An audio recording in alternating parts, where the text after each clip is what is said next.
Hello everyone, welcome back my YouTube channel. My name is Gulab Shah और आप सभी देख रहे हैं मेरा official channel due education club. I hope आप सभी ठीक होंगे। और आज की जो वीडियो है वो मोस्ट इंपॉर्टेंट होने वाली है बीए प्रोग्राम के स्टूडेंट के लिए जो कि सेमेस्टर 5th में है, क्योंकि आज की जो हमारी वीडियो होने वाली है वो हिस्ट्री की है।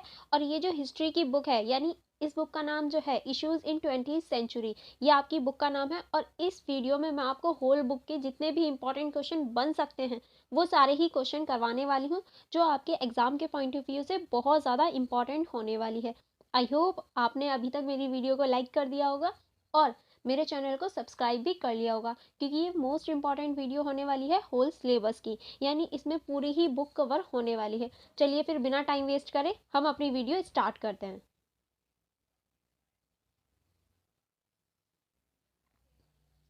फर्स्ट मोस्ट इंपॉर्टेंट क्वेश्चन बन सकता है, जैसे कि आपके इतिहास के बारे में ही पूरी बुक है, हम हिस्ट्री के बारे में ही बात कर रहे हैं, तो विश्व इतिहास क्या है और आप विश्व इतिहास के बारे में क्या समझते हैं, इससे क्वेश्चन आने की पॉसिबिलिटी बन जाती है, क्योंकि आपका जो सब्जेक्ट है वो ही इतिहास है और इसमें आप पूरे विश्व के इतिहास के बारे में पढ़ रहे हैं।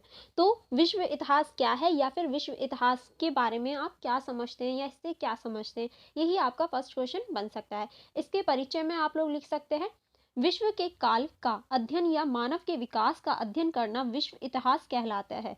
या फिर हम ये कहें, समय का अध्ययन करना या मानव के विकास का अध्ययन करना ही इतिहास कहलाता है।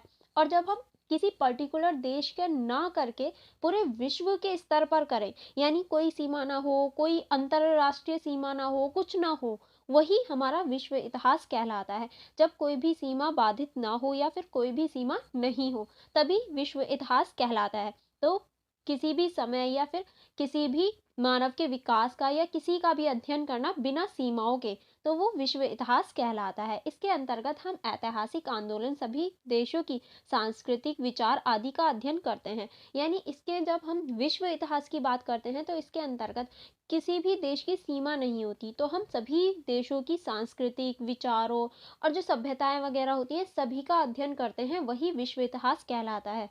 जैसे कि आप लोगों को पता है, मेसोपोटामिया सबसे पुरानी सभ्यता है। ये हमारे देश की नहीं है मेसोपोटामिया, पर फिर भी हम इसका अध्ययन करते हैं क्योंकि ये विश्व इतिहास के अंतर्गत आती है।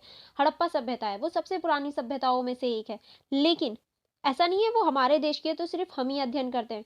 नहीं, अमेरिका, चीन, जापान ये सब भी उसका अध्ययन करते हैं, क्योंकि वो विश्व इतिहास का हिस्सा है। वो जो है वो पूरे विश्व पर प्रभाव डालती है कहीं ना कहीं। तो ऐसे जो मुद्दे होते हैं जो पूरे विश्व पर कहीं ना कहीं प्रभाव डालें, वही विश्व इतिहास कहलाते हैं। विश्व इतिहास को लेकर अलग अलग इतिहासकारों की अलग अलग परिभाषाएं रही हैं हमेशा। हमेशा से ही देखिए, अगर कोई भी चीज़ क्यों ना हो, और इतिहास तो इतना बड़ा मुद्दा होता है, इतनी ब्रीफ चीज़ है जिस पर एक ही इंसान की एक ही सोच की परिभाषा होना नामुमकिन है। हर व्यक्ति की अलग सोच होती है, इसीलिए हर व्यक्ति की अलग परिभाषाएं भी होती हैं। इसी के अकॉर्डिंग मैंने आपके लिए यहाँ एक परिभाषा लिखी है, जो है प्रो एल्टन के अनुसार। ये क्या कहते हैं, इतिहास क्या है? सभी बेहतर ऐतिहासिक लेखन विश्व का इतिहास होता है, क्योंकि विश्व के एक भाग का अध्ययन करते समय विश्व का विचार करना होता है। यानी इनके अनुसार जो विश्व है वो सभी बेहतर ऐतिहासिक लेखन का विषय है, या फिर पूरे विश्व का जो इतिहास है वो सभी का ऐतिहासिक लेखन है। और इसका अध्ययन करना या इसके बारे में जानना ही विश्व के विचार करना या विश्व का अध्ययन कहलाता है। आई होप आपको ये क्वेश्चन अच्छे से समझ में आ गया होगा। अगर विश्व इतिहास के बारे में जो पीछे की साइड में आपके क्वेश्चन पेपर में कुछ पॉइंट्स आते हैं, उसमें आ सकता है कि विश्व इतिहास पर टिप्पणी कीजिए, जिसमें आपको 3-4 पॉइंट डिफाइन करने होते हैं। सिंगल क्वेश्चन बनने के इसके चांसेस थोड़े कम हैं, बट पीछे जो आपके क्वेश्चन पेपर में 3-4 पॉइंट्स होते हैं जिनके ऊपर आपको टिप्पणी करनी होती है, उनमें से ये बन सकता है। आई होप आपको ये क्वेश्चन अच्छे से समझ में आ गया होगा। और ये क्वेश्चन इंपॉर्टेंट भी हो जाता है क्योंकि आप हिस्ट्री पढ़ रहे हैं और हिस्ट्री के बारे में थोड़ा बहुत तो पता होना चाहिए कि विश्व इतिहास आखिर होता क्या है। चलिए फिर हम लोग नेक्स्ट क्वेश्चन की तरफ चलते हैं। नेक्स्ट क्वेश्चन है आपका, पूंजीवादी औद्योगिकरण के संदर्भ में आधुनिकता को परिभाषित कीजिए। यानी पूंजीवादी औद्योगिकरण के संदर्भ में जो आपकी आधुनिकता है वो क्या है, उसको आपको परिभाषित करना है। या फिर ये क्वेश्चन ऐसे भी आ सकता है, पूंजीवादी औद्योगिकरण क्या है, तथा साम्राज्यवाद से कैसे संबंधित है, यानी पूंजीवादी उद्योगीकरण क्या होता है और ये साम्राज्यवाद से कैसे संबंधित होता है, ये भी हो सकता है। या फिर इसके अलावा एक और क्वेश्चन बनने की पॉसिबिलिटी है, जिन तीनों के क्वेश्चन ये सेम होंगे। जो तीसरा क्वेश्चन बन सकता है वो होगा, आधुनिकता साम्राज्य में अंतर्निहित था, क्या आप इससे सहमत हैं? यानी जो हमारा आधुनिकवाद है या आधुनिकता है वो साम्राज्य में अंतर्निहित है, साम्राज्य में ही है, क्या आप इससे सहमत हैं? ये भी क्वेश्चन बन सकता है। तो ये तीनों ही, या फिर आधुनिकता, पूंजीवाद या फिर हमारा साम्राज्यवाद, इन तीनों से ही रिलेटेड जितने भी क्वेश्चन होंगे वो सभी सिमिलर होंगे, क्योंकि ये तीनों ही एक दूसरे से कनेक्टेड हैं कहीं ना कहीं। ये तीनों ही एक दूसरे के साथ चलते हैं, एक दूसरे से अलग नहीं है। जैसे कि पूंजीवाद 20वीं शताब्दी की शुरुआत सामंतवाद के पतन और पूंजीवाद के उदय के साथ हुई, यानी जैसे ही हमारा 20वीं शताब्दी शुरू हुआ, देखिए हर चीज़ टाइम के अकॉर्डिंग ही होती है। ऐसा नहीं है पहले मानव ने विकास कर दिया बाद में आग जलाना शुरू करा, नहीं, हर चीज़ स्टेप बाय स्टेप और टाइम के अकॉर्डिंग होती है। ऐसा नहीं है कि हम एक साथ सारी चीज़ों को कर दें या फिर धीरे धीरे, सारी चीज़ें स्टेप बाय स्टेप ही होती आई हैं। जैसे मानव का पहले विकास हुआ, उसने फिर आग जलानी शुरू करी, हथियार बनाने शुरू करे, फिर सभ्यता बनी और फिर उसके बाद में धीरे धीरे उसका विकास हुआ। ये सारी जो चीज़ें हैं ये सब विकास के अनुसार हुई हैं। ये सब सीढ़ी, जैसे हमारी एक सीढ़ी होती है, स्टेप बाय स्टेप होती है, वैसे ही ये सारे ही चरण स्टेप बाय स्टेप हुए। और इन्हीं स्टेपों में से 20वीं शताब्दी की शुरुआत में जो हमारा सामंतवाद था, उसके पतन के बाद पूंजीवाद की शुरुआत हुई। क्यों? क्योंकि पूंजीवाद ने बहुत ज़्यादा नए नए उद्योगों को, नई नई चीज़ों का बदलाव किया था। ठीक है, नेक्स्ट है आपका आधुनिकीकरण। अब आधुनिकीकरण क्या है? आधुनिकीकरण का अभिप्राय औद्योगिकों के विकास से है, यानी आधुनिकीकरण का जो अभिप्राय या आधुनिकीकरण का जो वो मतलब है वो ऐसे विकास से है जिसमें हम प्रौद्योगिकी हो, मशीनीकरण हो, मशीनों का नए नए उदय हो, वही हमारा आधुनिकीकरण कहलाता है। चलिए फिर आगे बढ़ते हैं। नेक्स्ट है हमारा पूंजीवादी औद्योगिकीकरण, यानी पूंजीवाद। अब नेक्स्ट जो हुआ हमारे इसमें पूंजीवाद का उदय होने लगा। 20वीं सदी में विश्व दो भागों में बट गया, पहला विकसित देश और दूसरा विकासशील देश। विश्व जो था दो भागों में अब बट चुका था, एक विकसित देशों में, दूसरा विकासशील देशों में। जो विकसित देश होते थे वो शोषण करने वाले होते थे और जो विकासशील देश होते थे उनका शोषण होता था। यानी जो विकसित देश थे उनके पास सारी सुविधाएं वगैरह थी, जैसे कि हमारे पश्चिम के देश हो गए, और जो विकासशील देश थे उनके पास इतनी सुविधाएं वगैरह नहीं होती थी, ये कॉलोनीज वगैरह थी। यानी ये जो थे वो विकसित देशों के उपनिवेश भी थे पहले, तो इस वजह से इनका विकास बहुत ज़्यादा धीमा था या इनसे बहुत ज़्यादा कम था। पूंजीवाद उद्योगीकरण के कारण तीव्र गति के आर्थिक प्रगति हुई, यानी पूंजीवाद उद्योगीकरण के कारण तीव्र गति से आर्थिक गतिविधियां तो हुई, आर्थिक लाभ भी बहुत हुआ था और अर्थव्यवस्था बहुत ज़्यादा अच्छी हुई थी, लेकिन सिर्फ विकसित देशों की, विकासशील देशों की नहीं, क्योंकि उस टाइम पे इन लोगों ने तो इन पर कब्जा कर रखा था, तो इनकी अर्थव्यवस्था कैसे अच्छी हो सकती थी।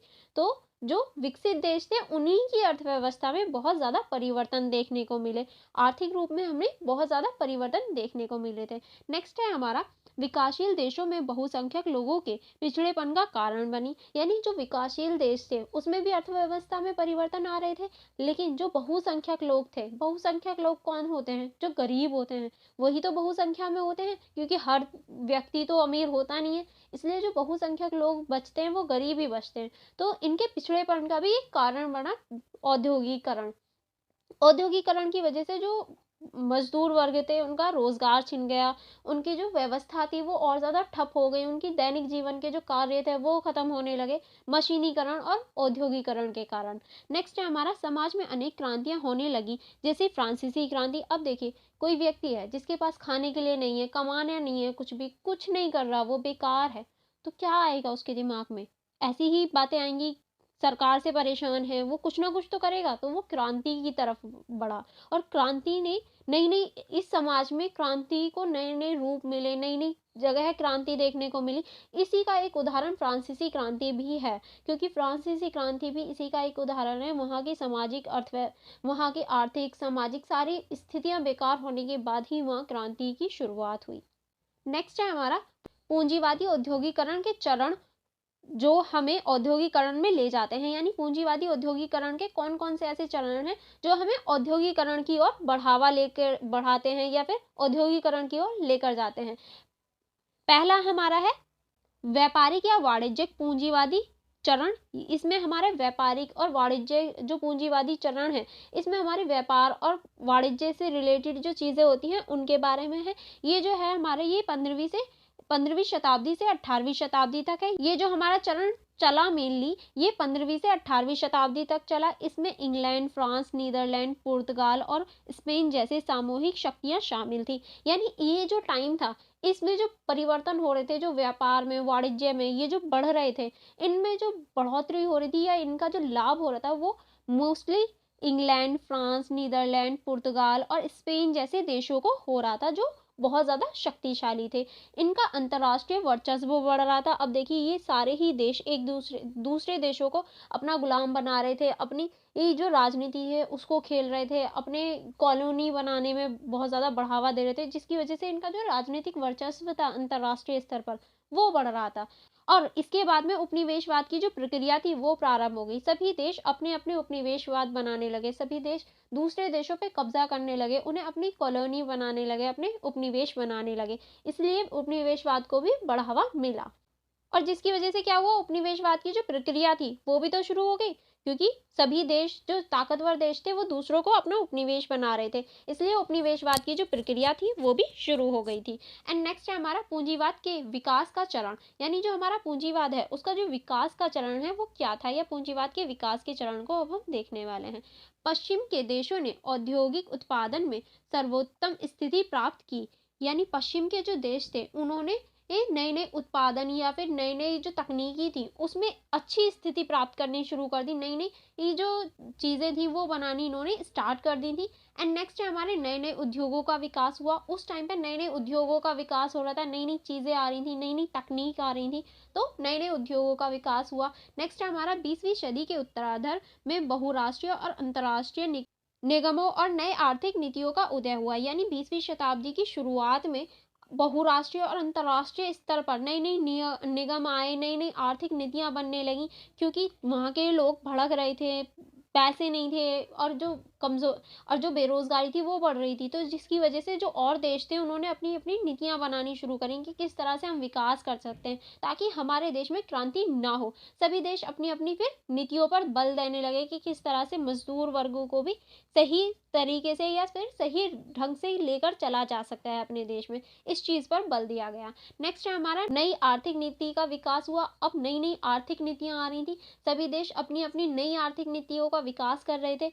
जो कॉलोनी बना रहे थे देश वो भी अपनी नई आर्थिक नीति बना रहे थे, और जो कॉलोनी नहीं थे वो भी अपनी नई आर्थिक नीति बना रहे थे ताकि अपना जो देश है उसका विकास कर सके। नेक्स्ट है हमारा पूंजीवाद के कारण उपनिवेशवाद को बढ़ावा मिला, यानी जो हमारा पूंजीवाद था उसने उपनिवेशवाद को बढ़ावा दिया, क्योंकि जो पश्चिम के देश थे वही तो पूंजीवाद को अपना रहे थे, और पूंजीवाद में तो नई नई उद्योगीकरण का विकास होता है, नई नई चीज़ों का विकास होता है। अब उनके पास मशीनें तो थी पर कच्चा माल नहीं था, कच्चे माल के लिए उन्होंने उपनिवेशवाद को बढ़ावा दिया, उन्होंने नए नए देशों को उपनिवेश बनाना शुरू करा। ऐसे ही तो हमारा देश भी उपनिवेश बना था, क्योंकि उनके पास मशीनें तो थी पर कच्चा माल नहीं था। कच्चे माल के लिए वो हमारे देश में आए, जहाँ से उन्होंने कच्चा माल लिया और हमें उपनिवेश बनाया, और जिसकी वजह से उनका विकास हुआ। इसीलिए जो पश्चिम के देश थे अब उन्होंने उपनिवेश बनाना शुरू कर दिया था। आई होप आपको ये सारी चीज़ें समझ में आ गई होंगी, पूंजीवाद के जो विकास के चरण हैं वो समझ में आ गए होंगे कि किस तरह से पूंजीवाद को बढ़ावा मिला और पूंजीवाद ने किस तरह से उपनिवेशवाद को बढ़ावा दिया। चलिए फिर आगे बढ़ते हैं। नेक्स्ट है हमारा साम्राज्यवाद और पूंजीवाद उद्योगीकरण, यानी साम्राज्यवाद और पूंजीवाद उद्योगीकरण के साथ क्या है, कैसे ये दोनों एक साथ बढ़े, या साम्राज्यवाद और पूंजीवाद उद्योगीकरण क्या है, इसको देख लेते हैं। साम्राज्यवाद विकसित पूंजीवादी देशों द्वारा राजनीतिक और आर्थिक संबंधों का वैश्विक ढांचा है, यानी जो साम्राज्यवाद है वो विकसित पूंजीवादी देशों का राजनीतिक और आर्थिक संबंधों का एक ढांचा है, क्योंकि साम्राज्यवाद ही है जो पूंजीवादी देशों द्वारा अपनाया जाता है, क्योंकि साम्राज्यवाद के अंतर्गत जो नए नए देश हैं वो अन्य देशों को अपना उपनिवेश बनाते हैं या फिर अपनी कॉलोनी बनाते हैं, वही तो साम्राज्यवाद कहलाता है। और जो साम्राज्यवाद को अपना रहे हैं वो पूंजीवादी वाले तो देश थे, उनकी तो ये आर्थिक नीति थी कि हाँ हम दूसरे देशों को अपने अधीन करें और उनका कच्चा माल यूज कर लें, जो प्राकृतिक चीजें होती हैं। नेक्स्ट है हमारा पूंजीवाद उद्योगीकरण और उपनिवेशवाद के साथ इसका उदय हुआ। जो हमारा पूंजीवाद उद्योगीकरण है इसका जो उदय हुआ था वो उपनिवेशवाद के साथ साथ हुआ, इसके कारण औपनिवेशिक देशों को लाभ हुआ। अब इन जो हमारा साम्राज्यवाद है उसने औपनिवेशिक जो देश थे जिन्होंने उपनिवेश बना रखा था उन्हें तो लाभ हुआ, जो उपनिवेश थे उन्हें तो लाभ नहीं हो रहा था, उनका तो और हानि हो रही थी, उनका तो नुकसान था, क्योंकि उनका कच्चा माल, रॉ मटेरियल, जो उनका श्रम था, वो सारी चीजें जा रही थी, फिर भी उनके देश में बहुत ज्यादा महंगाइयाँ बढ़ रही थी।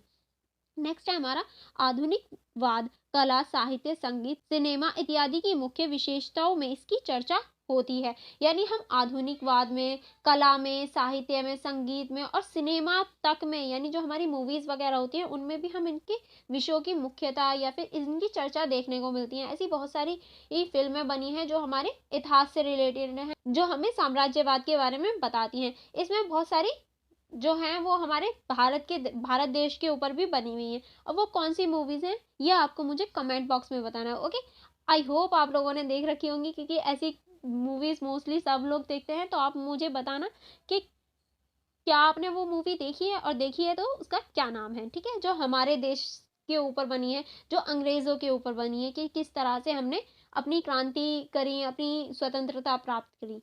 नेक्स्ट है हमारा आधुनिक शब्द ने बौद्धिक प्रगति और वैश्विक व्यवस्था में परिवर्तन किया। यानी जो ये हमारा आधुनिक शब्द है उसने बौद्धिक प्रगति की, वैश्विक व्यवस्था में परिवर्तन किए, नए नए परिवर्तन हो रहे थे आधुनिकीकरण की वजह से, क्योंकि नई नई चीजें आ रही थी। और इस शब्द ने भी बहुत ज्यादा बदलाव किए थे। आधुनिकता का अर्थ एक औद्योगिक समाज की मूल विशेषताओं का वर्णन है। यानी आधुनिकता का अर्थ ही यह है कि औद्योगिक समाज जो है उसकी मूल विशेषताओं का वर्णन करना, उसकी नई नई विशेषताओं का वर्णन करना, उसमें नई नई चीजें जोड़ना ही आधुनिकता कहलाता है। 19वीं सदी को आधुनिकता के प्रथम चरण की संज्ञा दी गई है। यानी जो हमारी 19वीं सदी थी उसको आधुनिकता के प्रथम चरण की संज्ञा दी गई थी, क्योंकि 19वीं सदी से ही हमारा आधुनिकता जो है वो प्रारंभ होता है। आई होप आपको ये सारी चीजें समझ में आ गई होंगी। नेक्स्ट है हमारा समाज में परिवर्तन। अब नई नई चीजें हो रही थी, नई नई अलग अलग प्रकार की चीजें आ रही थी, तो समाज में भी तो कुछ ना कुछ परिवर्तन हो रहे होंगे। अब वो क्या परिवर्तन थे, अब हम उनको देख लेते हैं। फर्स्ट आप लोग लिख सकते हैं समानता की अवधारणा आने लगी। अब देखिए नए नए परिवर्तन हो रहे थे, सबको उनके अधिकारों की पता चल रही थी कि हाँ हमारे पास ये भी अधिकार है, हमारे पास ये भी है। तो सब में समानता की जो अवधारणा थी वो पैदा होने लगी। जैसे कि हमारा देश है उसमें छुआछूत जैसी व्यवस्था थी, लेकिन जब लोगों को पता चलने लगा कि नहीं, ये देवी देवताओं द्वारा नहीं कहा गया, ये तो हमने बनाया है, ये चीज गलत है, तो उन्होंने समानता की भावना पैदा हुई ना। तो इसी तरीके से विश्व में भी समानता की जो भावना थी वो पैदा होने लगी थी। नेक्स्ट है राजनीतिक और व्यक्तिगत स्वतंत्रता की बात होने लगी। यानी अब जो व्यक्ति थे वो राजनीतिक स्तर पर भी और व्यक्तिगत स्तर पर भी स्वतंत्र होने लगे। स्वतंत्रता की मांगे उठने लगी कि नहीं, हमें स्वतंत्र होना है। नेक्स्ट है राष्ट्रीय के बीच समानता और राष्ट्रीय के अंतर्गत समानता को बढ़ावा मिला। यानी राष्ट्र के बीच भी समानता और राष्ट्र के जो अंतर्गत समानता होती है, जो राष्ट्र के अंदर की समानता होती है, उसको बढ़ावा मिला कि हमें समान रखना है या फिर हमें समानता को बढ़ावा देना है। नेक्स्ट है स्त्री और पुरुषों के बीच समानता को बढ़ाने ही का प्रयास किया जाने लगा। अब स्त्री और पुरुषों के बीच जो भेदभाव होता था उसको भी खत्म करने का प्रयास किया जाने लगा, उसको भी बढ़ाया गया कि किस तरह से हम स्त्री और पुरुष के बीच जो बहुत लंबे टाइम से जो भेदभाव चला आ रहा है उसको कैसे खत्म कर सकते हैं, इस चीज पर भी प्रभाव देखने को मिलता है।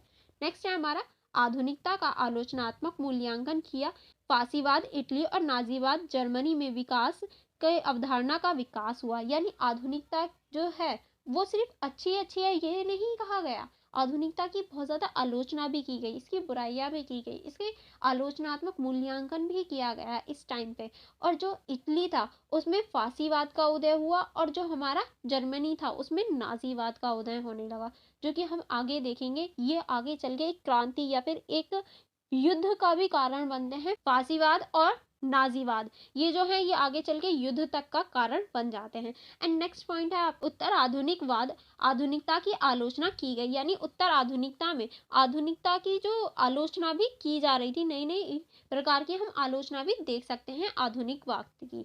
चलिए फिर आगे बढ़ते हैं।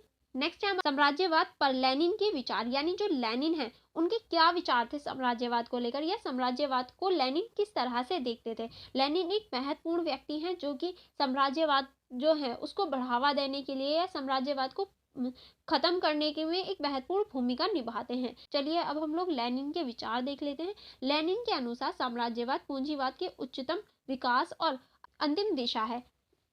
यानी लेनिन का मानना था कि जो साम्राज्यवाद है वो पूंजीवाद के उच्चतम विकास का और अंतिम दिशा की ओर ले जाने वाला एक रास्ता है, इसीलिए हमें साम्राज्यवाद को नहीं अपनाना चाहिए।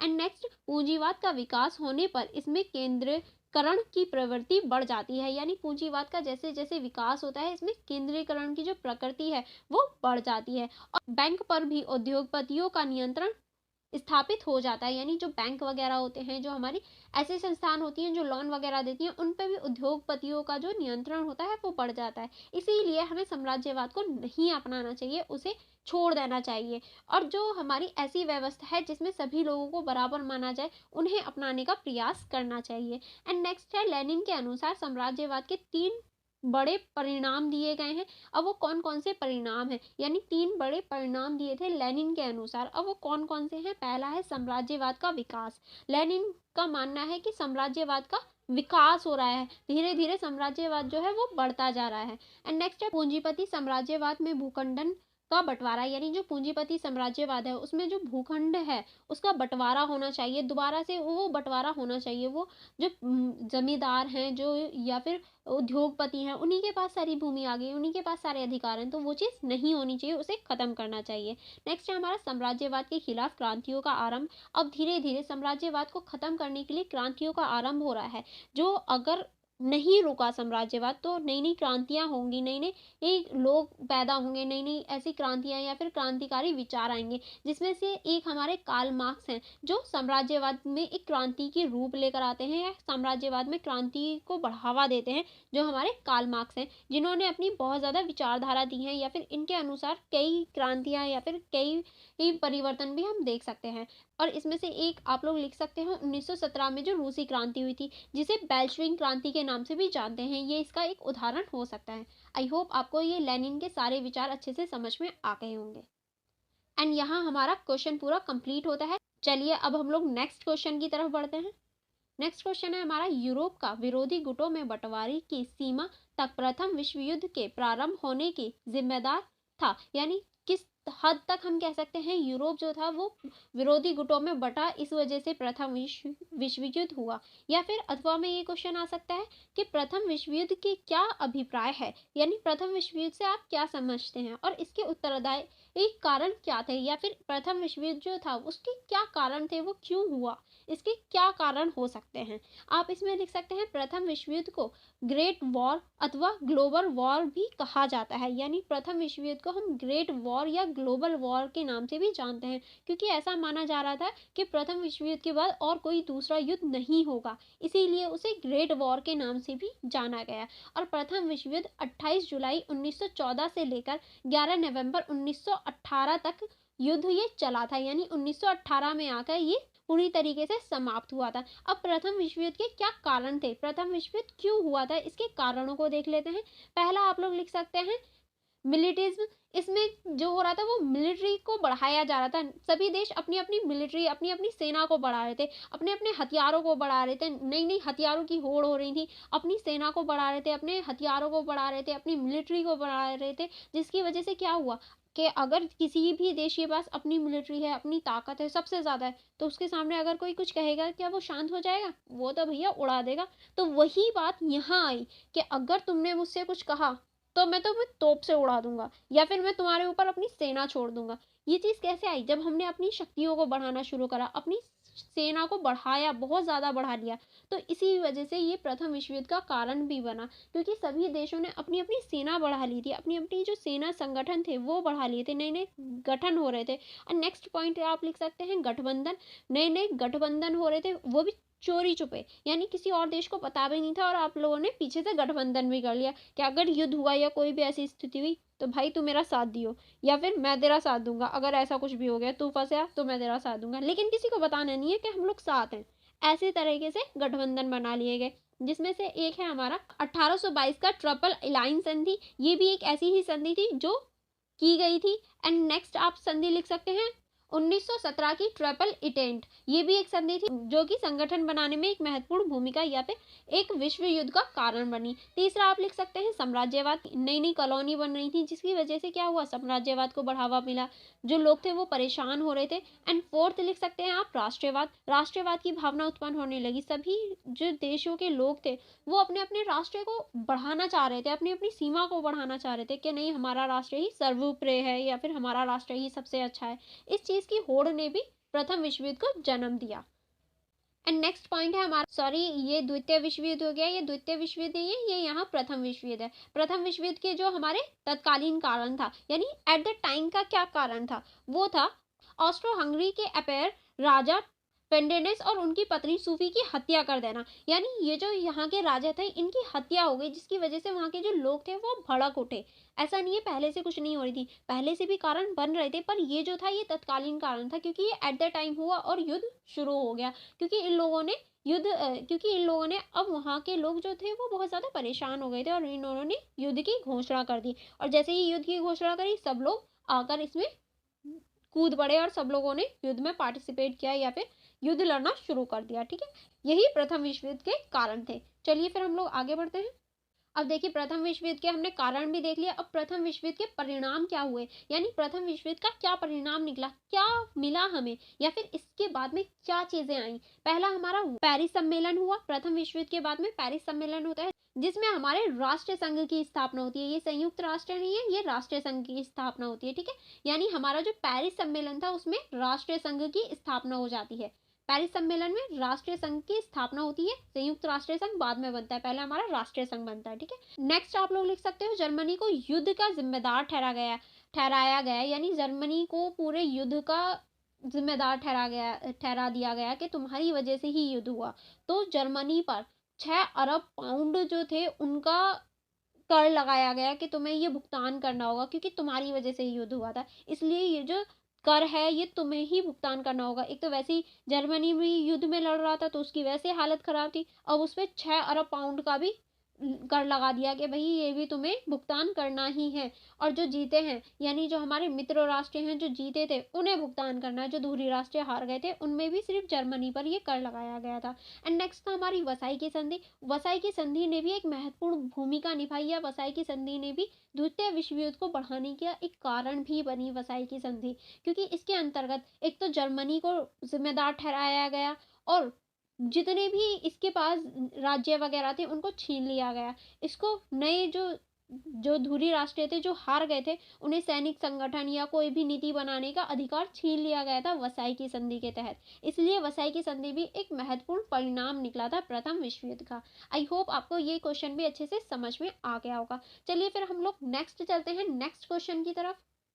नेक्स्ट है हमारा रूस में अक्टूबर 1917 में बेल्शविक रूसी क्रांति की सफलता के कारण बताइए। यानी जो हमारी रूस में अक्टूबर क्रांति 1917 में अक्टूबर क्रांति होती है जिसे हम बेल्शविक क्रांति के नाम से जानते हैं, ये हमारी बेल्शविक क्रांति है। ठीक है, जो हमारी बेल्शविक क्रांति होती है उसकी क्या सफलता हुई या फिर उसके क्या परिणाम हुए, अब हम उनको देखेंगे। पहला है हमारा अक्टूबर क्रांति, बेल्शविक क्रांति या महान अक्टूबर साम्राज्यवादी क्रांति, लाल अक्टूबर क्रांति आदि नामों से जानी जाती है। यानी हमारे आपके क्वेश्चन पेपर में या फिर आपको ये पता होना चाहिए जो हमारी अक्टूबर क्रांति है या बेल्शविक क्रांति है उसको हम अक्टूबर क्रांति, बेल्शविक क्रांति, महान अक्टूबर साम्राज्यवादी क्रांति, लाल अक्टूबर क्रांति के नाम से भी जानते हैं। ये सभी एक ही है, ये सभी एक ही क्रांति के नाम है, तो ये आपको पता होनी चाहिए। और नेक्स्ट है अगर इनमें से कोई भी एक नाम आ जाए तो आपको कंफ्यूज नहीं होना है कि ये क्या नया आ गया, ये सभी एक ही है। ठीक है, नेक्स्ट है हमारा इसका नेतृत्व बेल्शविक नेता लेनिन द्वारा किया गया। यानी जो हमारी अक्टूबर क्रांति है या बेल्शविक क्रांति है इसका जो नेतृत्व किया था वो लेनिन द्वारा किया गया था। लेनिन को 23 अक्टूबर को सशक्त क्रांति का दिन चुनने का आदेश दिया गया। यानी लेनिन ने 23 अक्टूबर को सशक्त क्रांति का दिन माना और इसी दिन इन्होंने क्रांति शुरू कर सशक्त रूप से यानी सैन्य रूप से इन्होंने ये क्रांति शुरू कर दी थी 23 अक्टूबर को। एंड नेक्स्ट आप लिख सकते हैं 18 नवंबर 1917 को नई सरकार बन गई और ये जो क्रांति थी ये समाप्त हो गई और जो नई सरकार बनी वो लेनिन की सरकार बनी थी। ठीक है, इसकी जो मेन पॉइंट है वो आपको समझ में आ गए होंगे। चलिए फिर आगे बढ़ते हैं। अब हम देखेंगे बेल्शविक क्रांति की सफलता के क्या कारण थे, यानी इसके जो सफल हुए ये क्या कारणों की वजह से हुई। अभी हमने देख लिया बेल्शविक क्रांति क्या थी या और बेल्शविक क्रांति में लेनिन की क्या भूमिका थी, क्योंकि वो प्रमुख नेता थे। अब हम इसकी सफलता के कारण देखेंगे। पहला, युद्ध का विरोध, यानी ये जो बेल्शविक क्रांति थी वो युद्ध का विरोध कर रही थी कि हमें युद्ध नहीं चाहिए, इसीलिए भी ये बेल्शविक क्रांति जो थी वो सफल हुई। एंड दूसरा, यूरोपीय राष्ट्रों का हस्तक्षेप नहीं होना। उस टाइम पे सभी यूरोप के जितने भी देश थे वो युद्ध में बिजी थे, इसी वजह से यहाँ जो थे वो इतना ध्यान नहीं जा पाया यूरोपीय और देशों का, इसीलिए वहाँ हस्तक्षेप कम था, इसीलिए ये सफल रही। एंड नेक्स्ट लिख सकते हैं विरोधियों में फूट, यानी जो और राष्ट्रीय पार्टियां थी या और जो पार्टियां थी उन सभी में फूट थी, बस एक लेनिन की पार्टी को छोड़कर वो एकजुट थी। वहाँ की जो वो लोग थे वो एकजुट हो गए थे, ये भी एक कारण था इनकी सफलता का। नेक्स्ट है हमारा समाज में अनुकूलता। सभी लोग लेनिन को चाहने लगे थे, सभी लोग चाह रहे थे कि बेल्शविक क्रांति हो हमारे समाज में, सभी लोग चाह रहे थे कि हाँ क्रांति आनी चाहिए। नेक्स्ट आप लिख सकते हैं जनता का समर्थन, यानी लेनिन को जनता का समर्थन मिला था, इसी वजह से तो ये क्रांति सफल हुई। देखिए अगर कुछ भी क्यों ना हो, कोई भी क्रांति हो, कोई भी आंदोलन हो, जब तक जनता का समर्थन ना मिले कुछ भी पॉसिबल नहीं है। इसीलिए जनता का समर्थन होना बहुत ज़्यादा अनिवार्य है अगर आप कुछ भी हासिल करना चाहते हैं तो। इसीलिए तो बोलते हैं सबको साथ लेकर चलना चाहिए, क्योंकि जब तक सब साथ नहीं होते तो कुछ भी हासिल नहीं हो पाता। एंड नेक्स्ट आप लिख सकते हैं जनता का एकजुट होना। तभी जनता एकजुट हो गई थी इस क्रांति में। वहाँ की रूस की जो पूरी जनता थी वो एकजुट थी, एक साथ थी, इसीलिए ये क्रांति सफल हुई। अगर हमारे देश में भी 1857 का जो विद्रोह हुआ था वहीं हम लोग सब साथ में होते, अपने अपना नहीं देख रहे होते, तो हम 1857 में ही अपनी जो आज़ादी थी उसको प्राप्त कर लेते। लेकिन सभी लड़ तो रहे थे लेकिन सिर्फ अपने अपने लिए। झांसी वाले जो रानी लक्ष्मीबाई थी वो अपने राज्य के लिए लड़ रही थी, ताता टोपी जो थे वो अपने लिए लड़ रहे थे, और जो बहादुर शाह जफर थे वो अपने लिए लड़ रहे थे, सब लोग अपने अपने लिए लड़ रहे थे। देश के लिए कोई नहीं लड़ रहा था उस टाइम पे, इसीलिए हम लोगों की हार भी हुई थी। लेकिन यहाँ ऐसा नहीं था, यहाँ सब लोग एकजुट हो गए थे, जिसकी वजह से ये जो क्रांति थी ये सफल रही। नेक्स्ट है हमारा जाल निकोलस प्रथम है ये, ठीक है। जाल निकोलस प्रथम का अंत हो गया, ये जो हमारी सरकार थी जाल निकोलस प्रथम की वो अंत हो गया, और फिर उसके बाद में लेनिन की सरकार आ जाती है। अब इसके जो प्रभाव पड़े, यानी अब हम इसके प्रभाव को जानेंगे कि बेल्शविक क्रांति के क्या क्या प्रभाव पड़े, या फिर जो 1917 की क्रांति थी उसके क्या प्रभाव पड़े। अब हम उनके प्रभावों को देख लेते हैं। अब उसके प्रभाव, पहले हम राजनीतिक प्रभाव को देखते हैं कि राजनीतिक स्तर पर क्या प्रभाव पड़े। एक तो कम्युनिस्ट पार्टी का गठन हो गया, जो हमारी ये जाल निकोलस प्रथम था उसका अंत हो गया, कम्युनिस्ट पार्टी का गठन हो गया और वहां लेनिन की सरकार बन गई, जिसकी वजह से राजनीतिक परिवर्तन देखने को मिले। आर्थिक बदलाव भी या फिर आर्थिक प्रभाव भी हुए।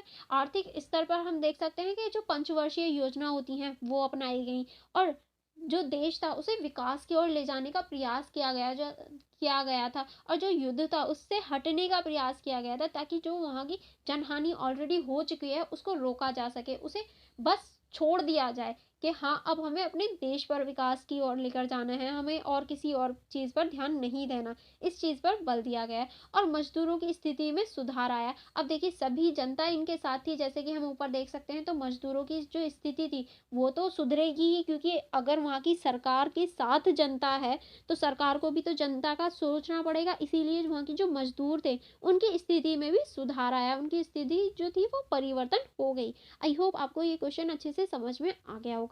चलिए फिर हम लोग नेक्स्ट क्वेश्चन की तरफ बढ़ते हैं।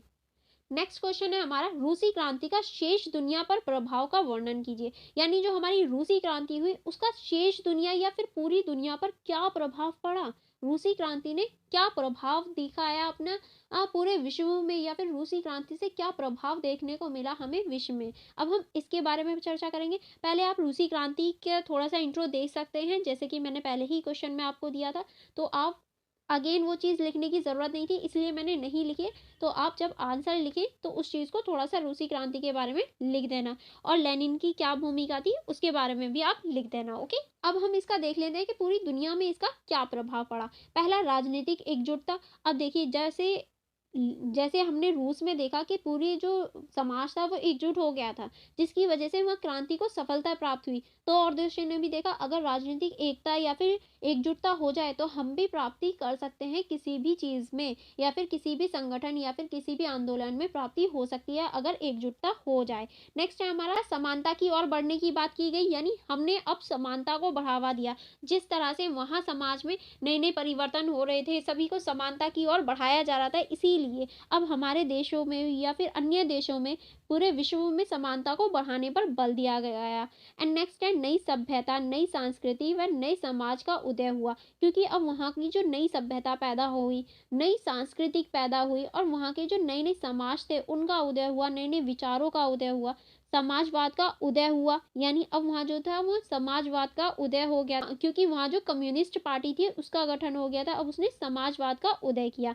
नेक्स्ट है हमारा श्रमिक वर्ग की स्थिति में सुधार आया। अब पूरे विश्व की श्रमिक वर्ग की स्थिति में सुधार आया, क्योंकि पूरे विश्व को ऐसा लगने लगा, अगर हमने श्रमिक वर्ग जो कि बहुसंख्यक वर्ग होता है उसकी बातें नहीं सुनी तो हमारे देश में भी इसी तरीके की क्रांति देखने को मिल सकती है। इसलिए श्रमिक वर्ग की जो स्थिति थी उसमें ऑटोमेटिकली हमें सुधार देखने को मिला, चाहे वो किसी भी देश के क्यों ना हो। एंड नेक्स्ट है हमारा नवीन विचारधारा का जन्म हुआ, यानी नई नई विचारधाराओं का जन्म हो रहा था। जो हमारी समाजवाद की विचारधारा थी वो पहले थोड़ी ना थी, पर अब नई नई जो विचारधाराएं थी उनका जन्म हो रहा था, नई नीतियां बनाई गई थी। सभी देश अब नई नई नीतियां बना रहे थे जो वहाँ के मजदूरों के लिए, स्त्रियों के लिए और समाज को सुधारने के लिए बनाई जा रही थी ये नीतियां, ताकि उनके देश में ऐसी स्थितियां देखने को ना मिले या फिर उनके देश में ऐसी स्थितियां ना पैदा हों। इसलिए नई नई नीतियां, जो अच्छी नीतियां थी, वो बनाई जाने लगी। आई होप आपको ये पूरा क्वेश्चन अच्छे से समझ में आ गया होगा। ये सारे ही मेन पॉइंट हैं जो आपको इस क्वेश्चन में लिखने हैं। ओके, चलिए अब हम लोग नेक्स्ट क्वेश्चन की तरफ बढ़ते हैं। नेक्स्ट क्वेश्चन देखते हैं, फांसीवाद क्या है? इटली में फांसीवाद के उदय के लिए मसूली किस हद तक जिम्मेदार है? यानी फांसीवाद आपको बताना है कि क्या है, और इटली में जो फांसीवाद उदय हुआ था उसमें मसूली की जो भूमिका थी, या वो किस हद तक हम उसे जिम्मेदार ठहरा सकते हैं फांसीवाद के लिए, उसको देखते हैं। फांसीवाद का अर्थ देख लेते हैं, लकड़ी का बना हुआ गट्ठर और कुल्हाड़ी। यहाँ लकड़ी का गट्ठर यानी एकता का प्रतीक और कुल्हाड़ी यानी शक्ति का प्रतीक है। यानी फांसीवाद जो है वो हम लकड़ी के गट्ठर और एक कुल्हाड़ी के चिन्ह से देख सकते हैं, वही फांसीवाद है। क्योंकि लकड़ी का जो गट्ठर है वो एकजुटता को प्रतीक है, क्योंकि जब हम एक बहुत सारी लकड़ी हैं हमारे पास, अब हम उन्हें एक गट्ठर में बांध दें तो वो एक साथ जुड़ जाती हैं, तो वही लकड़ी का गट्ठर एकजुटता का प्रतीक है। और जो कुल्हाड़ी है वो बहुत ज़्यादा शक्तिशाली होती है, वो किसी को भी काट सकती है, तो वो शक्ति का प्रतीक के रूप में हम इसे देख सकते हैं, जो हमारा फांसीवाद है। फांसीवाद शब्द की जो उत्पत्ति हुई है वो इटालियन शब्द के फसीसो से हुई है, जो कि बहुत ज़्यादा इंपॉर्टेंट हो जाता है जब हम फांसीवाद के बारे में लिख रहे हैं कि फांसीवाद की जो उत्पत्ति है वो कैसे हुई है। नेक्स्ट आप लोग लिख सकते हैं, 23 मार्च 1919 में मुसोलिनी द्वारा फांसीवाद संगठन की स्थापना की गई। इसे पहले 54 सदस्य थे। यानी 1919 में मुसोलिनी द्वारा, ये मुस्लिम नहीं है, ये मुसोलिनी है, मुसोलिनी द्वारा फांसीवाद जो संगठन था इसकी स्थापना की गई, और इसमें सबसे पहले 54 सदस्य शामिल थे, जो कि बाद में समय के साथ में बढ़ जाते हैं। ठीक है, नेक्स्ट है हमारा, मुसोलिनी के अनुसार हमें अंतर्राष्ट्रीय साम्यवाद की जगह राष्ट्रीय साम्यवाद की आवश्यकता है। यानी मुसोलिनी का मानना था, या मुसोलिनी की ये विचारधारा थी कि हमें अंतर्राष्ट्रीय साम्यवाद की आवश्यकता नहीं है, हमें सिर्फ राष्ट्रीय साम्यवाद की आवश्यकता है। राष्ट्रीय साम्यवाद को बढ़ाने की ही ज़रूरत है, क्योंकि हमें अंतर्राष्ट्रीय स्तर पर नहीं बल्कि राष्ट्रीय स्तर पर मजबूत होना चाहिए, और जो हमारा राष्ट्र है उसको सबसे सर्वप्रथम बनाना चाहिए। इसीलिए उसने राष्ट्रीय साम्यवाद को बढ़ाने का प्रयास किया। एंड नेक्स्ट पॉइंट है हमारा, अक्टूबर 1922 में मुसोलिनी मंत्री बना और फांसीवाद का जो गठन था वो कर दिया मुसोलिनी ने। 1922 में फांसीवाद का उदय या फिर फांसीवाद जो संगठन था उसकी स्थापना कर दी जैसे ही वो मंत्री बना। नेक्स्ट चलते हैं, नेक्स्ट है हमारा, इटली में फांसीवाद के उदय के कारण। यानी इटली में फांसीवाद जो उदय हुआ उसके क्या कारण थे, क्यों क्यों फांसीवाद का उदय हुआ इटली में, अब हम इसको देखते हैं। पहला कारण आप लोग लिख सकते हैं, पेरिस शांति सम्मेलन। पेरिस शांति सम्मेलन भी हमारा इटली में फांसीवाद के उदय का कारण था, क्योंकि पेरिस शांति सम्मेलन उसे भागीदार ही नहीं बनाया गया। इसीलिए ये भी एक कारण था इटली में फासीवाद के उदय का। एंड नेक्स्ट है हमारा आर्थिक असंतोष। इटली में नए नए आर्थिक असंतोष देखने को मिल रहे थे, क्योंकि प्रथम विश्व युद्ध का दौर था, तो आर्थिक मंदी थी, बेरोजगारी थी, जिसकी वजह से क्या हुआ, आर्थिक असंतोष बढ़ने लगे। वहाँ की जो जनता थी वो अर्थव्यवस्था से बहुत ज़्यादा गिर गई, बहुत ज़्यादा बेकार हो गई। इसी वजह से आर्थिक असंतोष था। और जो हमारे मसोलिनी थे, वो इतने अच्छी तरीके से भाषण देते थे कि अगर वो भाषण देने पे आ जाएँ तो सब लोग सुनते रहते थे। और उन्होंने आर्थिक व्यवस्था को सुधारने पर और बहुत ज़्यादा नई-नई चीज़ें लाने पर बहुत बहुत ज़्यादा प्रभाव डाला कि हाँ, हम ये करेंगे, हम वो करेंगे। इसी वजह से इटली में जो फासीवाद था उसको बढ़ावा मिल गया। एंड नेक्स्ट आप लोग लिख सकते हैं समाजवाद का प्रभाव। अब इटली में समाजवाद जो था उसका प्रभाव देखने को मिला, जो कि किसकी वजह से था, मुसोलिनी की वजह से था। क्योंकि इनके जो विचार थे, इनके जो प्रभाव थे, यानी बोलने की जो इनकी कला थी वो बहुत ज़्यादा अच्छी थी, बहुत अच्छी तरीके से प्रभावपूर्ण तरीके से ये बोलते थे। और अगर इनके सामने या फिर ये किसी के सामने बोलें तो पूरी जनता इनकी बातों में आ जाती थी। इसीलिए समाजवाद का जो प्रारंभ था वो भी एक कारण बना इटली में फासीवाद के उदय का। ठीक है, आई होप आपको सारे कारण समझ में आ गए होंगे। और यहाँ आपका ये क्वेश्चन फिनिश होता है। अब हम नेक्स्ट क्वेश्चन की तरफ चलते हैं। चलिए नेक्स्ट क्वेश्चन देखते हैं। नेक्स्ट क्वेश्चन है हमारा, जापान में सैन्य फासीवाद राज्य के उदय कैसे हुआ। यानी जापान में सैन्य फासीवाद जो राज्य था उसका उदय कैसे जापान में सैन्य फासीवाद का उदय हुआ। अभी तक हमने इटली में देखा कि इटली में कैसे फासीवाद का उदय हुआ, लेकिन ये जो हमारा जापान में सैन्य फासीवाद है ये अलग है।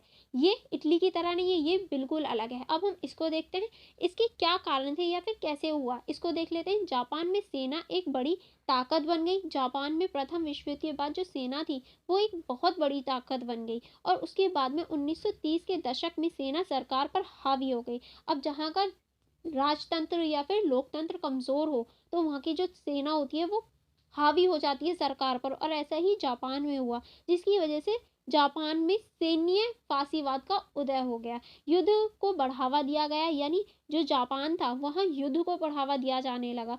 और युद्ध को बढ़ाने का प्रयास किया जाने लगा कि किस तरह से हम युद्ध को बढ़ा सकते हैं, युद्ध में कैसे हम बढ़ चढ़कर भाग ले सकते हैं। क्योंकि सेना जो होती है वो ज़्यादातर लड़ाई लड़ाई के काम तो करती है। सेना हमेशा लड़ने के कार्य के लिए तो होती है कि हाँ, अगर हम पे कोई हमला कर दे या हमें किसी पे हमला करना हो तभी तो हम सेना का यूज़ करते हैं। तो सेना जो थी वो युद्ध को बढ़ाने का काम करने लगी।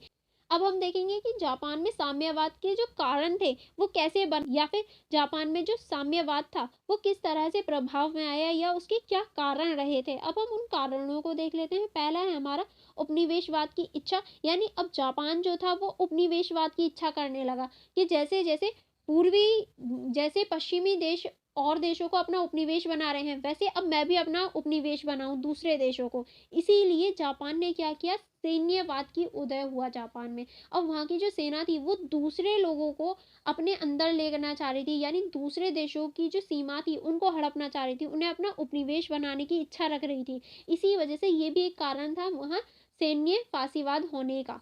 एंड नेक्स्ट आप लोग लिख सकते हैं आर्थिक मंदी। अब देखिए आर्थिक मंदी बहुत ज़्यादा होगी, क्योंकि प्रथम विश्व युद्ध में पूरे विश्व में आर्थिक मंदी देखने को मिली थी। और जापान ने भी बहुत कुछ अपना प्रथम विश्व युद्ध में खो दिया था, बहुत ज़्यादा नुकसान हुआ था जापान को भी। और जिस वजह से आर्थिक मंदी हो रही थी और वहाँ की जो सेना थी उसने बोला कि भैया अब तो हमें दूसरों पे कब्जा करना है, दूसरों की जो संपत्ति है उसको लूटना है, ताकि हम अपने देश की आर्थिक मंदी को दूर कर सकें। ये भी एक कारण था कि जो वहाँ की जो सरकार थी उसका अंत हुआ और वहाँ सैन्य फासीवाद का उदय हुआ। एंड नेक्स्ट आप लोग लिख सकते हैं लोकतंत्र तथा उदारवादियों की नाकामी। यानी जो हमारा लोकतंत्र था उसकी नाकामी, और जो उदारवादी थी, जो उदारवादी व्यवस्था थी उसकी नाकामी की वजह से भी जापान था, उसकी नाकामी की वजह से भी जापान में जो नई नई सेना थी या फिर सेना जो थी उसने फासीवाद का उदय किया। सैन्य फासीवाद का हम उदय देख सकते हैं, क्योंकि वहाँ की जो मेन सरकार थी वही कमज़ोर हो गई थी, वही वहाँ जो उदारवादी व्यवस्था थी वो कमज़ोर हो गई थी, वो बेकार हो गई थी। इसीलिए वहाँ सैन्यवाद का भी उदय हुआ। आई होप आपको ये क्वेश्चन भी समझ में आ गया होगा। चलिए फिर हम लोग नेक्स्ट क्वेश्चन की तरफ चलते हैं। नेक्स्ट क्वेश्चन आपकी इस बुक में से बन सकता है जो कि मोस्ट इंपॉर्टेंट है। जैसे कि आप देख सकते हैं, द्वितीय विश्व युद्ध के प्रमुख कारण बताइए। यानी द्वितीय विश्व युद्ध क्या है या फिर इसके जो प्रमुख कारण थे वो बताने हैं। अब आप, हमारा जो पूरा विश्व था वो दो राष्ट्रों में बढ़ गया था, यानी दो गुटों में बढ़ गया था। पहला हमारा धुरी राष्ट्र थे, दूसरे हमारे मित्र राष्ट्र थे। जो धुरी राष्ट्र थे उसमें हमारे जापान हो गया, इटली हो गया, ये सारे हमारे ध्रुवीय राष्ट्र में थे। मित्र राष्ट्रों में अमेरिका हो गया, फ्रांस हो गया, ब्रिटेन हो गया, ये हमारे मित्र राष्ट्रों में थे। तो पूरा विश्व 2 गुटों में बटा हुआ हम देख सकते हैं। किसके टाइम पे? द्वितीय विश्व युद्ध के टाइम पे, जब पूरा विश्व 2 गुटों में बढ़ गया था। चलिए फिर हम इनके कारण देख लेते हैं। क्या-क्या कारण थे द्वितीय विश्व युद्ध के? पहला हमारा है वसाई की संधि। वसाई की संधि, जैसे कि मैंने आपको पहले ही बताया, वसाई की संधि ने इटली और जापान को ही जिम्मेदार ठहराया था सारे विश्व युद्ध की वजह से। प्रथम विश्व युद्ध का कारण ही इन्हें बता दिया गया और इनके ऊपर 6 लाख पाउंड का भी कर लगाया, जिसकी वजह से जो वहाँ के ये जो लोग थे वो असंतुष्ट हो गए और लेनिन जैसे नेता का उदय हुआ, जिसकी वजह से द्वितीय विश्व युद्ध हुआ। नेक्स्ट लिख सकते हैं राष्ट्रीय संघ की विफलता। हमने देखा कि प्रथम विश्व युद्ध के बाद राष्ट्रीय संघ की स्थापना होती है ताकि भविष्य में कभी भी ऐसी प्रथम विश्व युद्ध जैसी स्थिति पैदा ना हो। तभी तो हमने राष्ट्रीय संघ बनाया था, लेकिन वो विफल हो गया कहीं ना कहीं, क्योंकि द्वितीय विश्व युद्ध हो जाता है। इसीलिए ये एक विफलता रहा, इसीलिए भी हम द्वितीय विश्व युद्ध को मान सकते हैं। एंड नेक्स्ट आप लिख सकते हैं वर्ष 1929 में वैश्विक आर्थिक मंदी। वर्ष 1929 में विश्व की सबसे बड़ी आर्थिक मंदी आई थी, जिसकी वजह से क्या हुआ, वहाँ की जो पूरे विश्व की जो अर्थव्यवस्था थी वो बेकार हो गई। पूरे विश्व ने एक ऐसी स्थिति को फेस किया जो नहीं होनी चाहिए थी, जिसकी वजह से सभी देश परेशान थे। सभी देशों ने जो आर्थिक रूप से परेशानियां झेली, ये भी एक वजह थी कि द्वितीय विश्व युद्ध की ओर हमें ले गई, क्योंकि जिनके पास साधन थे वो अपने अपने साधनों को बचा रहे थे और जिनके पास नहीं थे उन्हें भूख के छोड़ दिए थे, जिसकी वजह से जो भूखे थे या फिर जो परेशान थे, उनमें परेशानी थी, जो उनका गुस्सा था वो बहुत ज़्यादा बढ़ गया, आक्रोश बढ़ गया, जिसकी वजह से क्या हुआ, द्वितीय विश्व युद्ध की प्रारंभ हो गया। नेक्स्ट आप लोग लिख सकते हैं तुष्टीकरण की नीति। तुष्टीकरण की नीति को अपनाया गया था, जैसे कि ब्रिटेन ने जापान के साथ अपनाया था। ब्रिटेन ने क्या किया, जापान को बढ़ावा दिया कि हाँ, हम तुम्हारे साथ हैं, हम तुम्हारी मदद करेंगे, क्योंकि जापान तो सारी चीज़ों से असंतुष्ट था, क्योंकि प्रथम विश्व युद्ध में वो हार गया था। इसीलिए ब्रिटेन जीतने के बावजूद भी उसकी पीछे से हेल्प कर रहा था कि नहीं भैया हम तुम्हारे साथ हैं। वो होता है ना, पीछे से हेल्प करने वाले जो होते हैं, वो बन रहा था ब्रिटेन। लेकिन क्या हुआ, ब्रिटेन जैसे ही जापान थोड़ा शक्तिशाली हुआ, जापान ने ब्रिटेन को ही हराया या फिर ब्रिटेन के खिलाफ ही उसने युद्ध किया। वही तुष्टीकरण की नीति कहलाई, क्योंकि ब्रिटेन को अपनी ही पैरों पे कुल्हाड़ी मारते हुए देख सकते हैं कि हाँ, ब्रिटेन ने अपने ही पैरों पे, खुद के पैरों पे कुल्हाड़ी मार ली। वही हमारी तुष्टीकरण की नीति है। नेक्स्ट आप लोग द्वितीय विश्व युद्ध के कारणों में नाजीवाद और फांसीवाद का उदय भी लिख सकते हैं, क्योंकि द्वितीय विश्व युद्ध के कारण ही था कि नाजीवाद और फांसीवाद का उदय हुआ, क्योंकि इन दोनों की वजह से ही द्वितीय विश्व युद्ध हुआ। अगर ये दोनों ही नाजीवाद और फांसीवाद नहीं होते तो शायद द्वितीय विश्व युद्ध भी नहीं होता। तो ये भी एक कारण बने द्वितीय विश्व युद्ध का। एंड नेक्स्ट आप लोग लिख सकते हैं जापान में सैन्यवाद का उदय होना, क्योंकि जापान में सैन्यवाद का उदय हो गया था और जापान जो था अब अपनी कॉलोनी बनाने की सोच रहा था, अपने उपनिवेश बनाने की सोच रहा था, जिसकी वजह से भी द्वितीय विश्व युद्ध हुआ। एंड नेक्स्ट था अमेरिका का युद्ध में आना, यानी अमेरिका पहले युद्ध में नहीं था, लेकिन बाद में अमेरिका भी युद्ध में शामिल हो गया, और जैसे ही अमेरिका युद्ध में शामिल हुआ, युद्ध और ज़्यादा बढ़ गया, क्योंकि अमेरिका ने युद्ध को और ज़्यादा बढ़ा दिया था। इसीलिए क्योंकि ये एक महाशक्ति था और जैसे ही ये युद्ध में उतरा तो और ज़्यादा प्रभाव देखने को मिला, या और ज़्यादा जो सिचुएशन थी वो बहुत ज़्यादा बिगड़ गई थी। इसीलिए ये भी एक द्वितीय विश्व युद्ध का कारणों में से एक था। एंड नेक्स्ट आप लोग लिख सकते हैं दो प्रतिद्वंद्वी सेनाओं गुटों का उदय, यानी दो प्रतिद्वंद्वी सेनाओं का गुट का उदय हुआ। हम लोग देख सकते हैं विश्व 2 गुटों में बट गया था, एक मित्र राष्ट्र थे, एक दूरी राष्ट्र थे। तो ये भी एक कारण था, क्योंकि पूरा जो विश्व था वो 2 गुटों में बटा हुआ था, एक मित्र राष्ट्र में, एक दूरी राष्ट्र में। एंड नेक्स्ट आप लोग लिख सकते हैं पोलैंड का जर्मनी पर आक्रमण, जो कि हमारा तत्कालीन कारण था। तत्कालीन कारण यानी एट दैट टाइम का कारण था, जिसकी वजह से प्रथम विश्व युद्ध की शुरुआत हुई, जब पोलैंड पर जर्मनी ने आक्रमण कर दिया था। तो यह भी हमारा एक कारण रहा द्वितीय विश्व युद्ध का। आई होप आपको ये द्वितीय विश्व युद्ध के जो प्रमुख कारण थे या द्वितीय विश्व युद्ध के बारे में अगर लिखने को आ गया तो आप लोग लिख पाएंगे। चलिए फिर हम लोग नेक्स्ट क्वेश्चन की तरफ बढ़ते हैं। एंड नेक्स्ट क्वेश्चन है हमारा, जर्मनी में नाजीवाद के उदय के विवेचना कीजिए। यानी जर्मनी में जो नाजीवाद था वो कैसे उदय हुआ उसके बारे में अब हमें इस क्वेश्चन में बताना है। सन 1920 में स्थानीय नाजी दल 1933 में संसद में बहुमत प्राप्त कर सका। यानी जो हमारा 1920 में स्थानीय नाजी दल था 1933 में जाकर संसद में बहुमत प्राप्त कर पाया। और 1934 में हिटलर कुलपति के साथ साथ राष्ट्रपति भी बन गया। यानी 1924 में हिटलर जो था वो राष्ट्रपति बन जाता है और फिर उसके बाद में नाजीवाद का उदय करता है या फिर नाजीवाद की स्थापना करता है। कौन? हिटलर। हिटलर द्वारा ही नाजीवाद का उदय हुआ या फिर नाजीवाद को बढ़ावा दिया गया। अब नाजीवाद के उदय के क्या कारण थे, अब हम उनको देख लेते हैं। हमने देख लिया कि कैसे नाजीवाद का उदय हुआ, कैसे हिटलर ने नाजीवाद पैदा किया। अब हम नाजीवाद के जो कारण थे वो देख लेते हैं। पहला, वसाई की अपमानजनक संधि या फिर वसाई की संधि भी आप लिख सकते हैं, क्योंकि वसाई की संधि की वजह से जो जर्मनी था उसको बहुत ज़्यादा अपमान किया गया था। उसकी जो वो सिचुएशन थी वो बहुत ज़्यादा बेकार हो गई थी और वसाई की संधि पूरी तरीके से जापान पर थोप दी गई थी।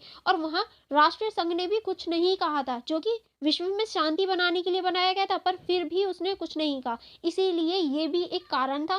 दूसरा आप लिख सकते हैं आर्थिक मंदी। जैसा कि हम पहले ही देख सकते हैं, विश्व में एक आर्थिक मंदी आई थी जिसकी वजह से पूरे विश्व को प्रभाव देखने को मिला और यही कारण था कि वहाँ नाजीवाद का उदय हो गया।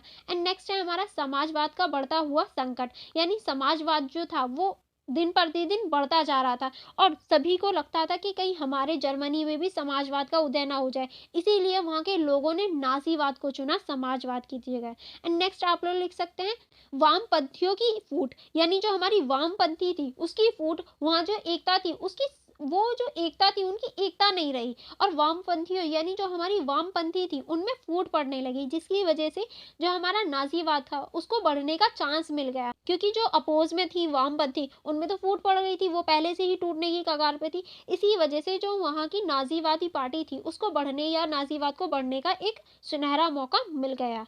यहूदियों की प्रति घृणा। यानी जो नाजीवाद था या फिर हिटलर था वो यहूदियों के प्रति बहुत ज़्यादा घृणा रखता था, सारे यहूदियों को मारना चाहता था कि यहूदी होने ही नहीं चाहिए। उनका मानना तो ये था यहूदियों को सबको मार देना चाहिए, जिसकी वजह से वहाँ के लोगों में जो यहूदियों के प्रति घृणा थी वो भी बढ़ने लगी और इसने नाजीवाद को उदय दिया, यानी नाजीवाद को बढ़ाने में एक महत्वपूर्ण भूमिका निभाई। नेक्स्ट है हमारा श्रम सेवक दल का निर्माण। यानी श्रमों के लिए दल बनाए गए जो कि श्रमों को बढ़ावा या फिर श्रमों को बढ़ावा देती थी, उनकी जो स्थिति थी उसको अच्छा सुधार करने में बल देती थी। नेक्स्ट आप लोग लिख सकते हैं हिटलर का व्यक्तित्व। हिटलर का जो व्यक्तित्व था वो बहुत ही ज्यादा अट्रैक्टिव टाइप का था। अगर वो स्पीच देने लग जाए ना तो सभी लोग उनकी स्पीच घंटों तक सुनने को तैयार रहते थे। वो इतनी अच्छी तरीके से बोलते थे, उनका जो बोलने का तरीका था वो बहुत ज़्यादा अट्रैक्टिव था, उनकी जो व्यक्तित्व था वो बहुत ज़्यादा अच्छा था। उन्हें पता था कि किस टाइम पे क्या बोलना है, किस तरह से बोलना है कि लोग प्रभावित हो जाएं।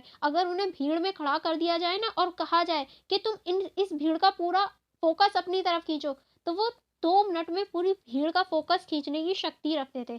इसीलिए उनका जो व्यक्तित्व था वो बहुत ज़्यादा ही अच्छा था या फिर हम ये कह सकते हैं बहुत ज़्यादा अट्रैक्टिव थे, जिसकी वजह से जो भीड़ थी या फिर जो जनता थी वो उनकी तरफ आकर्षित हो जाती थी, उनकी सारी बातों को मान लेती थी। इसीलिए उनका व्यक्तित्व भी एक महत्वपूर्ण भूमिका निभाते हैं जो हमें नाजीवाद के उदय के कारण के रूप में देखने को मिलती है। एंड नेक्स्ट आप लोग लिख सकते हैं जर्मनी के लोगों को प्रजातंत्र के अविश्वास। यानी जो जर्मनी के लोग थे उन्हें प्रजातंत्र जो था उसमें अविश्वास हो गया। उन्हें लगता था कि जो प्रजातंत्र है या जो लोकतंत्र है वो सही नहीं हो सकता, वो सिर्फ नाजीवाद ही सही हो सकता है और हमारे लिए जो नाजीवाद करेगा वही सही होगा। ऐसी उन लोगों की धारणा बना दी थी हिटलर द्वारा। यानी हिटलर ने ऐसी धारणा बना दी कि प्रजातंत्र लोकतंत्र सब बकवास है, सिर्फ नाजीवाद ही सही है, नाजीवाद ही तुम्हारे लिए बेहतर है और वही तुम्हारा फ्यूचर बना सकता है। तो वहाँ के लोगों की जो सोच थी, जो मेंटेलिटी थी, उसको बिल्कुल चेंज कर दिया था किसने? हिटलर ने। और वहाँ के जो लोग थे वो प्रजातंत्र से अब उनका जो विश्वास था वो बुरी तरीके से हट गया था या खत्म हो गया था। आई होप आपको ये पूरा क्वेश्चन समझ में आ गया होगा। अब हम नेक्स्ट क्वेश्चन की तरफ चलते हैं। नेक्स्ट क्वेश्चन है हमारा राष्ट्रीय संघ की सफलता तथा विफलता के कारण की सही स्पष्टी कीजिए। या फिर राष्ट्रीय संघ जो था इसकी सफलता और इसकी जो विफलता है उसके क्या कारण थे वो आपको बताने हैं। देखिए राष्ट्रीय संघ जो था हम ये नहीं कह सकते वो सिर्फ विफल ही रहा, वो बहुत सारी जगह सफल भी रहा। राष्ट्रीय संघ ने बहुत सारी नीतियाँ भी बनाई थी, बहुत सारे नए-नए कानून, नियम भी बनाए थे, जिसकी वजह से श्रमिकों एक हमारा श्रम संगठन था, जिसकी वजह से श्रमिकों को उनके घरों या फिर उनके देशों तक पहुँचाया गया था। और एक हमारा बाल श्रम भी था, जिसमें बालकों को श्रम की वजह से या फिर जो छोटे बच्चों के श्रम था, उस पे बैन लगाया गया था। नशा निरोध था, जिसमें हमने नशे को रोकने के लिए प्रयास किया गया था राष्ट्रीय संघ के द्वारा।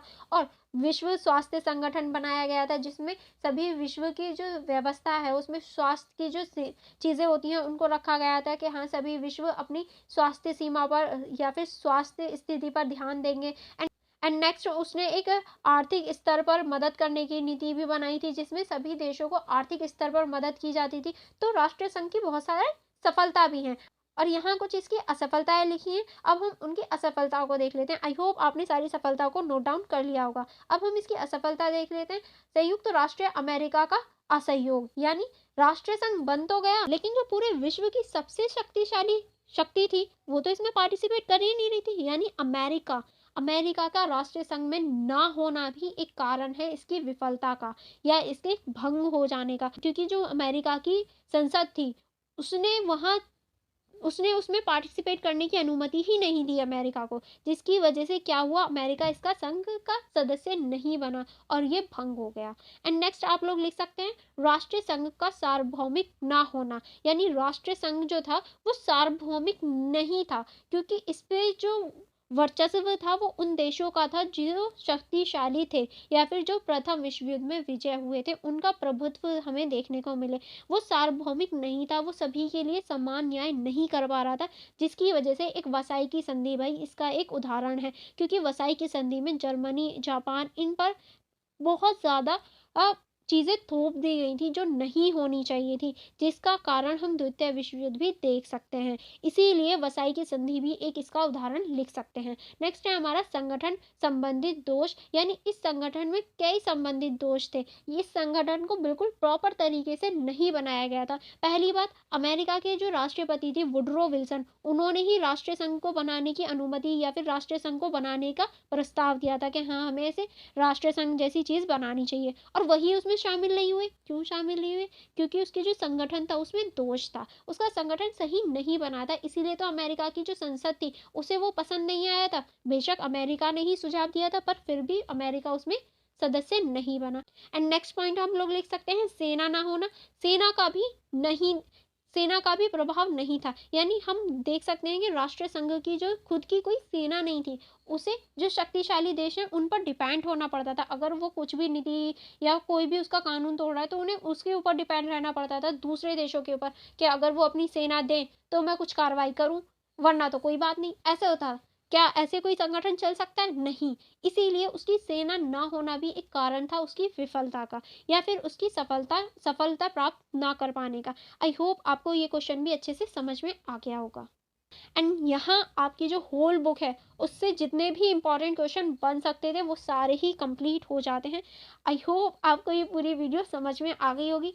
थोड़ी बहुत लेंदी है, सच में मैं भी थक गई हूँ पूरी वीडियो बनाते बनाते, पूरी पीपीटी तैयार करने में, क्योंकि आपका कल एग्ज़ाम है, इसी वजह से मुझे ये पूरा तैयार करना पड़ा, पूरी पढ़नी पड़ी, एंड देन आपके सामने मैं अब रात में इसको अपलोड कर पाऊँगी, क्योंकि बहुत सारी चीज़ें हैं, अब इसमें बहुत सारी चीज़ें भी करनी है।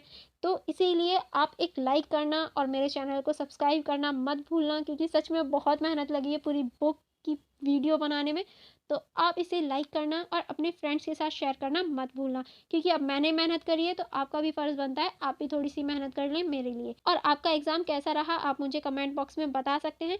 और एंड फॉर मोर वीडियोज़ आप मेरे इंस्टाग्राम से जुड़ सकते हैं एंड मेरा जो टेलीग्राम ग्रुप है उसे ज्वाइन कर सकते हैं। चलिए फिर मिलते हैं नेक्स्ट वीडियो में। Thank you for watching everyone.